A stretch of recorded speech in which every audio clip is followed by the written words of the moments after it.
Allez, c'est l'image de la journée publiée sur le compte de l'équipe de France. On va la décrypter, cette photo, parce qu'on y voit beaucoup de choses. Première info, les Bleus qualifiés donc pour les 16e de finale. Kylian Mbappé, auteur d'un doublé au premier plan.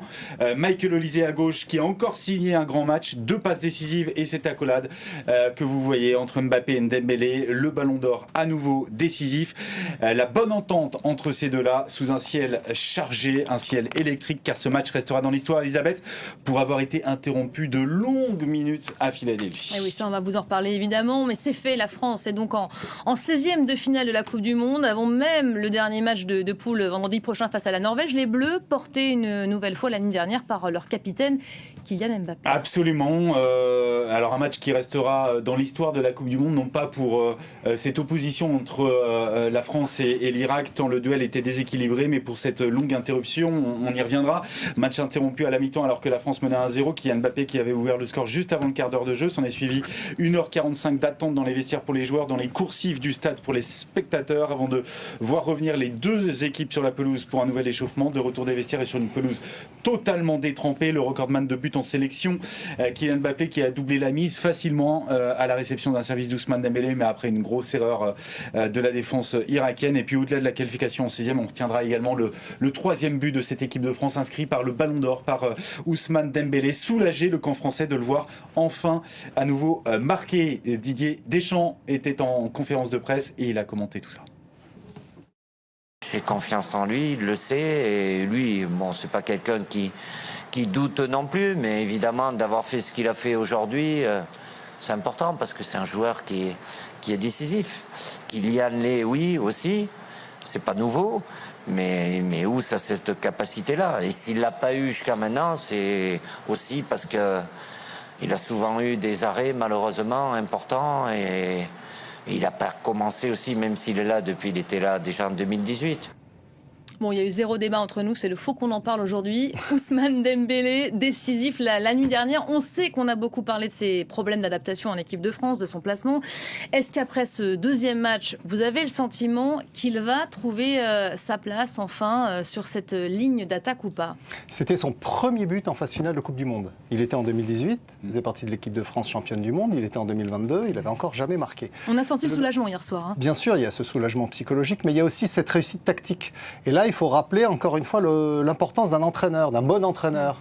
Didier Deschamps, à la mi-temps, il a eu le temps, puisqu'il y a eu 2 heures de mi-temps, il a repositionné son attaque, et notamment Dembélé. Dembélé qui avait tendance, de par son placement au Paris Saint-Germain, à rentrer ce qu'on appelle dans l'entonnoir, c'est-à-dire devant la défense, dans l'axe, au lieu de rester sur le côté.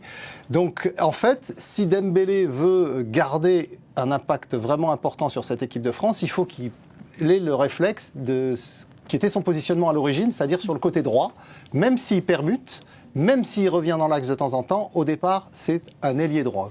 Ce qui est intéressant aussi, c'est que ça fait taire les critiques. Didier Deschamps l'a dit à un moment donné de la conférence de presse. En fait, on était plus intéressé par les échecs possibles de Dembélé que par sa situation ou ses réussites. Mbappé l'a dit en conf avant le match qu'il avait trouvé Dembélé en tout cas le meilleur offensif de l'équipe de France lors du premier match, mais qu'il s'était retrouvé tout seul. Ça fait taire la critique. Ça lui permet peut-être de commencer sa Coupe du Monde comme il faut. Puis il faut savoir que quand même la route est longue dans ce genre de compétition. À la fin de la Coupe du Monde 98, c'est Zidane qui apparaît comme une évidence. Au début de la Coupe du Monde 98, c'est pas son nom qui sort réellement du chapeau à ce moment-là. Donc faut aussi se dire que la compétition va être longue et qu'il aura le temps peut-être de montrer des belles choses. La France se qualifie, ça y est, elle l'est pour les 16e de finale. L'essentiel est là pour Deschamps qui va pouvoir faire tourner. Maintenant, il y a un match vendredi. Un match face à la Norvège ? Pas forcément, parce que justement, il y a une première place en jeu. Et la Norvège a également gagné ses 2 premiers matchs. Est-ce qu'il faut la gagner ou pas d'ailleurs cette Alors c'est une vraie bonne question. Est-ce que c'est déterminant? On sait que le tableau a été fait pour que les têtes de série arrivent normalement en demi-finale. Donc la France, l'Espagne d'un côté, le Brésil, l'Argentine de l'autre. Si la France, entre guillemets, cède sa tête de série en ne terminant pas premier de sa poule, elle risque de se retrouver dans un quart de tableau où il y aura une autre tête de série. Mbappé encore décisif, il veut être sur le devant de la scène, c'est ce qu'on disait, et c'est ce qu'il disait hier en conférence de presse, le capitaine de cette équipe de France. Et il est incontestablement sur le devant de la scène, sur le plan sportif évidemment, mais également dans le vestiaire. Surtout sur le plan médiatique, effectivement, c'est une bête de communication. Et d'ailleurs, tout le monde s'en réjouit, y compris ses coéquipiers, qui régulièrement renvoient vers Kylian Mbappé parce qu'ils n'ont pas forcément envie de l'exercice médiatique. Michael Olise, bien sûr, mais même Ousmane Dembélé n'aime pas beaucoup ça, Adrien Rabiot non plus. Donc Kylian Mbappé, il assure parfaitement le service promotion et après-vente de l'équipe de France. C'est pratique, il aime bien la lumière, il a toujours aimé la lumière. Cette fois-ci, il a un rôle qui est taillé sur mesure où il prend aussi la lumière en conférence de presse. C'est souvent un petit peu calculé, toujours très bien senti, très bien travaillé. C'est de la com. Très réfléchi. Très réfléchi. C'est un peu comme Deschamps à la grande époque. Il n'y a jamais un mot de trop et ça manque quelquefois un petit peu de passion, de personnalité ou de quelque chose comme ça, de quelque chose de personnel ou de sincérité, mais c'est très bien maîtrisé. Et en fait, dans une équipe qui est appelée à jouer les premiers rôles, en fait, c'est toujours utile d'avoir des joueurs qui sont capables d'assumer ce rôle-là. Et en français, en anglais et en espagnol. Ouais. Donc ça, c'est le client rêvé pour toutes les télés du monde entier. C'est pour ça qu'aux États-Unis, ils connaissent que Mbappé. Parce qu'effectivement, il a déjà fait la une du Time il y a quelques temps maintenant, mais il s'exprime parfaitement dans les 3 langues.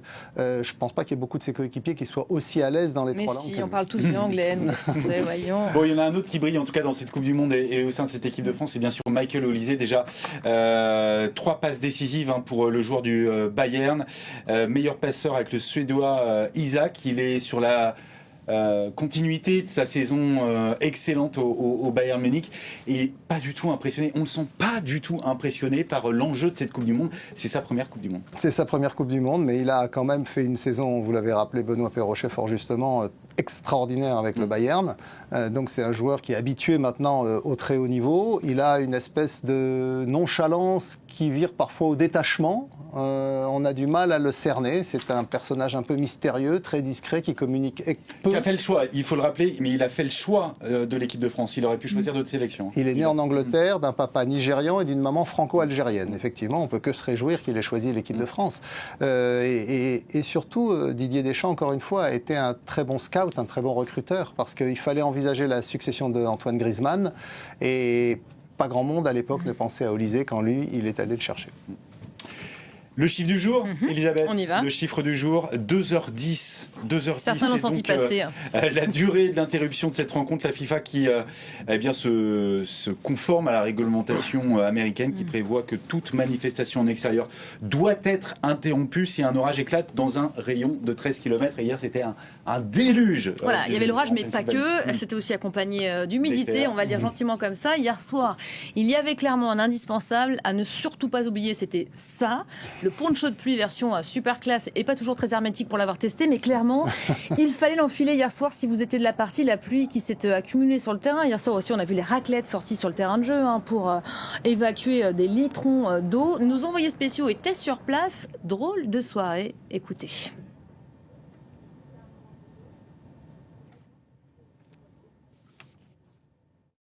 Un match de football dure en théorie 90 minutes, sauf qu'ici, à Philadelphie, il a duré près de 3h50 entre la France et l'Irak. Scénario totalement inédit dans l'histoire de la Coupe du Monde. Comme prévu, des orages ont éclaté durant ce match et on a appliqué le protocole très strict de sécurité. Je vous le rappelle, dans une rencontre sportive, si un éclair est détecté dans un rayon de 13 km autour de l'enceinte, on évacue les tribunes, les joueurs rentrent au vestiaire, se mettent à l'abri et on attend que la météo s'améliore. Et en l'occurrence, ici, on a sans cesse repoussé ce délai de 30 minutes jusqu'à atteindre plus de 2h30 d'interruption. Donc, entre la France et l'Irak, comment ça s'est passé? Ça s'est passé en fait à l'approche de la mi-temps où le déluge s'est abattu sur le stade, les éclairs sont apparus et les spectateurs ont donc dû attendre dans les couloirs de l'enceinte. Plus de 60 000 personnes qui se sont mises à l'abri. Les joueurs sont partis au vestiaire et c'était d'ailleurs une aubaine pour les stands de restauration qui ont fonctionné à plein régime durant cette interruption. C'était vraiment une situation très cocasse, vraiment très inattendue où même nous, en tant que médias, c'était compliqué de savoir ce qui allait se passer. Est-ce que le match allait reprendre? Dans combien de temps il allait reprendre? On a vu beaucoup de spectateurs d'ailleurs quitter l'enceinte finalement, lassés d'attendre la reprise du match. C'est des spectateurs américains notamment, puisque les supporters de l'équipe de France venus d'Europe et les Irakiens, vous vous en doutez bien, qui sont restés jusqu'au coup de sifflet final de cette rencontre. Mais beaucoup de supporters sont partis avant la fin, lassés évidemment par la pluie qui n'arrêtait pas de tomber et par le temps d'attente qui pouvait s'avérer indéfini, puisqu'on le rappelle, l'an dernier lors de la Coupe du Monde des clubs, la rencontre entre Chelsea et Benfica avait été interrompue pendant plus de 4h30. On n'a pas atteint ce record, mais on a quand même attendu longtemps avant de voir l'équipe de France l'emporter contre l'Irak et être qualifiée officiellement pour les 16e de finale. Qu'est-ce qu'ils ont fait pendant 2 heures, les joueurs ? Ah ben, ils ont tué le temps. On était en studio, nous, à RFI, parce qu'on a assuré la continuité de l'antenne pendant ce temps-là. Et effectivement, avec les envoyés spéciaux d'RFI, on était à savoir qu'est-ce qu'ils font les Bleus. Et a priori, ils étaient dans le vestiaire en train de se détendre. Et puis après, comme il y avait une première alerte de reprise, parce que normalement, c'était une interruption pour 30 minutes. Et puis ça a été reprolongé. Donc, ils sont revenus dans le couloir. Et puis, ils commençaient à s'échauffer, à jouer avec le ballon, parce que ça les démangeait. D'ailleurs, on l'a vu, ils ont repris cette deuxième période avec beaucoup d'entrain. Alors justement, c'est une pause qui a plus ou moins plu à certains. Mention spéciale, on tenait à le dire ici, aux kids qui étaient sur place et qui ont toujours de l'inspiration pour tuer le temps. Je vous laisse... Voilà, je crois même que quand il fallait retourner dans les tribunes, ils ne voulaient plus s'arrêter le ski. Hein.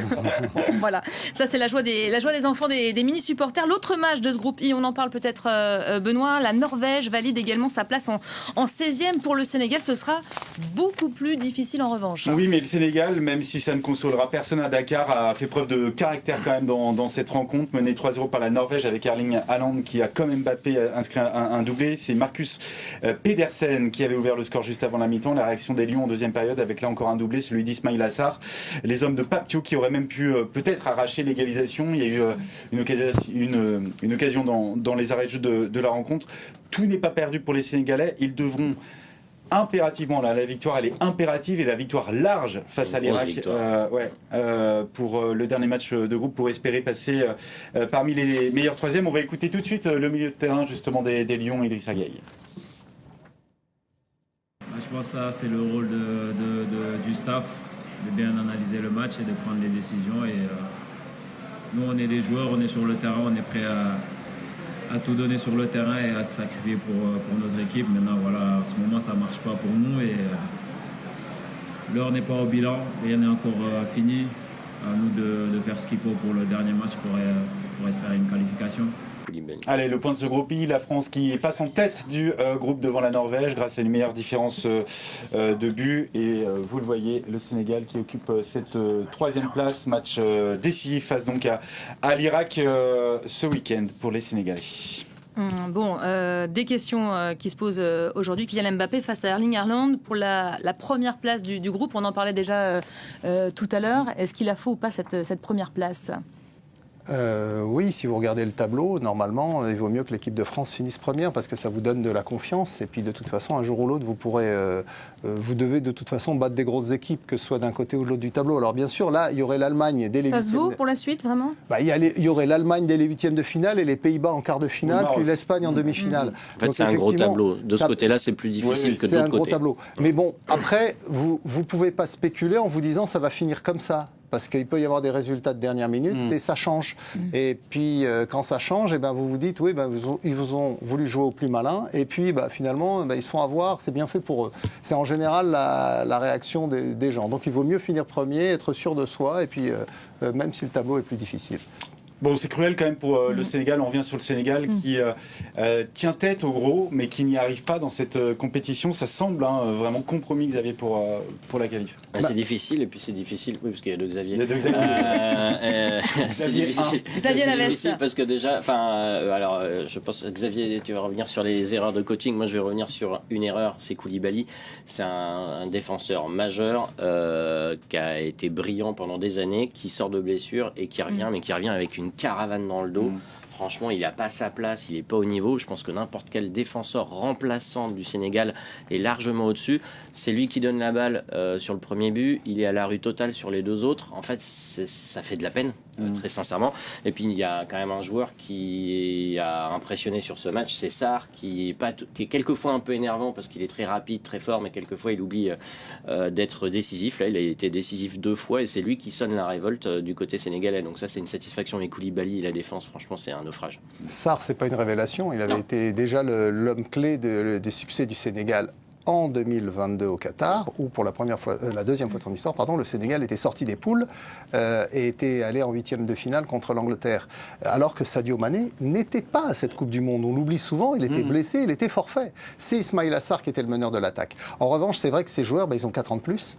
Et donc, on le voit pour Khalilou Koulibaly, c'est effectivement très compliqué. Et il avait déjà été assez médiocre contre la France. Et là, ça a tellement sauté aux yeux que Pape Thiaw, l'entraîneur, a fini par le sortir alors que c'est son capitaine. Il l'a sorti en deuxième période. Donc le coaching de Thiaw, il semble un peu tardif parce que tout le monde s'est bien rendu compte que Kalidou Koulibaly, qui a eu une saison compliquée en Arabie Saoudite, qui a été blessé, il n'est pas dans le rythme. Et dans ce cas-là, bien un coach, il doit être capable à un moment ou à un autre de dire à son capitaine, surtout que c'est quelqu'un avec une personnalité extrêmement aimable, de lui dire écoute, il faut qu'on s'organise autrement. Donc il l'a fait, mais un peu tardivement. Maintenant, le Sénégal est dans l'obligation de gagner ce dernier match. On revient sur un autre match qui avait lieu hier soir. Il y a beaucoup de maillots algériens qui sont sortis aujourd'hui, et pour cause, Algérie renversante hier soir face à la Jordanie. Après la gifle reçue la semaine dernière face à l'Argentine, l'Algérie qui retrouve le sourire, même si encore une fois ça n'a pas été simple face à la Jordanie qui, elle, dispute sa première Coupe du Monde. Et ces Jordaniens qui ont mené au score jusqu'à 20 minutes de la fin du temps réglementaire, et ce sont finalement Nadir Ben Bouali et Amine Gouiri qui ont permis au Fennec de revenir au score puis de l'emporter. Première victoire en Coupe du Monde pour les Algériens depuis 2014. Mais on sent qu'il y a encore beaucoup de choses à améliorer au sein de cette équipe algérienne. Oui, mais le coaching de Vladimir Petkovic a été intéressant parce que cette équipe de Jordanie, qu'on ne connaît pas trop au niveau mondial, elle est vice-championne d'Asie quand même. Ils ont été en finale de la dernière Coupe d'Asie. C'est une équipe qui est connue pour sa défense de fer, hyper rigoureuse. Et donc les Algériens se sont heurtés à cette défense pendant 70 minutes. Et finalement, ils ont trouvé l'ouverture. Pourquoi ? Parce qu'il y a eu une redistribution des rôles organisée par le coach Petkovic. Et normalement, il n'a pas hésité à faire sortir son duo de récupérateurs Zerouki Boudaoui et à faire rentrer le vieux Nabil Bentaleb qu'on connaît bien en France puisqu'il joue à Lille pour redonner du dynamisme à cette formation. Et à l'arrivée, l'Algérie s'impose 2-1. Donc ça lui permet de jouer la qualif directe pour les 16e de finale lors du prochain match contre l'Autriche qui sera une finale pour la deuxième place de ce groupe. Et on va parler. Il y a une revanche à prendre aussi, Xavier, pour les Algériens face à l'Autriche. On se souvient évidemment de la Coupe du Monde 82, le fameux match de la honte. Ouais, c'est la séquence Cybernatus, le pas de côté, le coup d'œil dans le rétro, les histoires du Père Castor. Les troisièmes rencontres des matchs de poule, vous le voyez maintenant, et se jouent simultanément à la même heure en Coupe du Monde depuis la Coupe du Monde 86. Et vous avez raison, ça a une histoire. C'est la conséquence d'un match qui s'est joué 4 ans plus tôt, le 25 juin 82. L'Allemagne contre l'Autriche s'affrontent, et s'affrontent, c'est un bien grand mot, parce qu'en fait, une défaite de l'Autriche 1-0 contre l'Allemagne, ça qualifie l'Autriche et ça qualifie l'Allemagne. Et vous avez rigolé. Au bout de 11 minutes, boum, l'Allemagne, elle mène 1-0. Ça fait les affaires de tout le monde. Et derrière, qu'est-ce qui se passe ? Rien, justement. Il ne se passe rien pendant 80 minutes. Ça peut être long, 80 minutes. Et résultat, on a appelé ça le match de la honte. Alors en Allemagne, ça a été le Nicht-Angriff-Pakt, le pacte de non-attaque. Et puis c'est devenu le Schande von Giron, la honte de Giron, c'est l'expression qui va rester. Et ce match, il va changer la face déjà du Mondial 82, parce que l'Algérie, qui avait battu l'Allemagne et le Chili, passe à la trappe.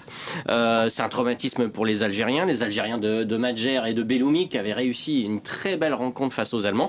C'est un traumatisme donc pour les Algériens qui sont un petit peu énervés quand on leur parle de match de la honte possible entre l'Algérie et l'Autriche lors de la prochaine journée.